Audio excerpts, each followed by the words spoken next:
warahmatullahi wabarakatuh. Hai teman-teman, hari ini saya mau bercerita tentang Cindelaras. Disimak ya.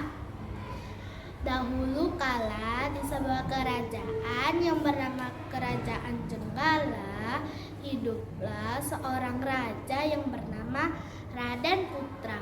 Raden Putra memiliki seorang permaisuri yang cantik dan baik. Namun, raja juga memiliki seorang selir yang iri kepada permaisuri. Akhirnya, selir itu berniat jahat untuk mencelakai permaisuri.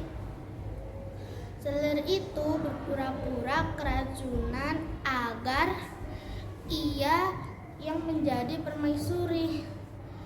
Selir itu bekerja sama dengan tabib istana. Akhirnya, tabib itu pun memberitahu kepada raja bahwa selir sudah diracuni oleh permaisuri.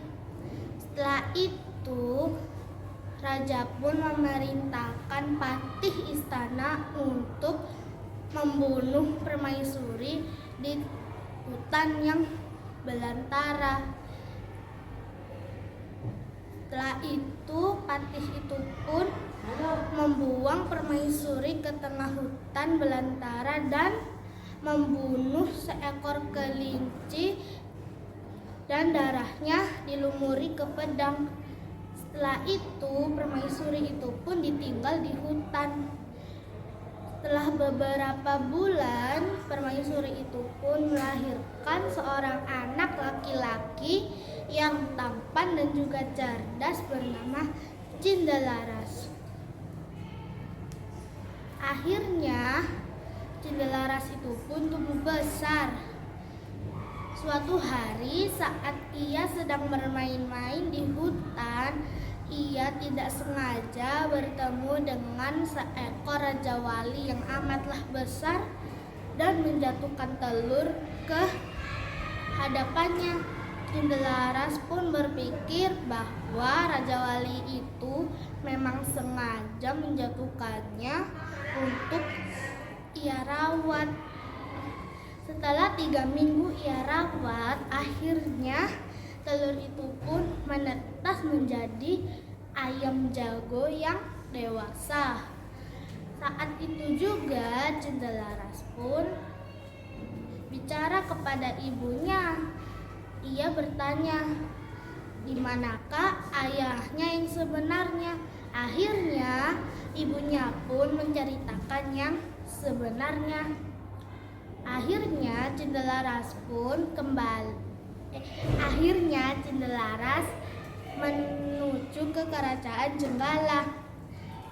Di tengah-tengah perjalanan, ia bertemu dengan seseorang yang sedang bertarung ayam. Orang-orang itu mengajak Cindelaras untuk bertarung ayam bersamanya. Setelah itu, Cindelaras pun melanjutkan kembali perjalanan menuju ke Kerajaan Jenggala. Setelah sampainya di situ, raja pun begitu kaget dengan hal itu. Akhirnya, raja pun membuat pertarungan ayam antara ayam raja dan juga ayam Cindelaras. Saat ingin bertarung ayam, raja membuat kesepakatan terlebih dahulu, yaitu kalau ayam Cindelaras yang menang, ia akan memberikan setengah kekayaannya. Kalau ayam Cindelaras kalah, ia tidak mau memberikan setengah kekayaannya. Akhirnya pertarungan ayam pun dimulai. Setelah itu, tidak disangka ayam Cindelaraslah yang menang. Akhirnya raja pun menyepakati kesepakatan itu. Setelah itu, permaisuri pun datang menuju ke Kerajaan Jenggala. Permaisuri itu ternyata mengikuti Cindelaras di belakangnya, takut Cindelaras kenapa-napa. Raja pun begitu menyesal akan hal itu. Akhirnya selir itu pun dibuang ke tengah hutan bersama patih istana. Akhirnya Raja, Permaisuri, Cindelaras beserta ayamnya hidup bahagia dan juga damai. Nah teman-teman, sampai segitu dulu ya. Wassalamualaikum warahmatullahi wabarakatuh.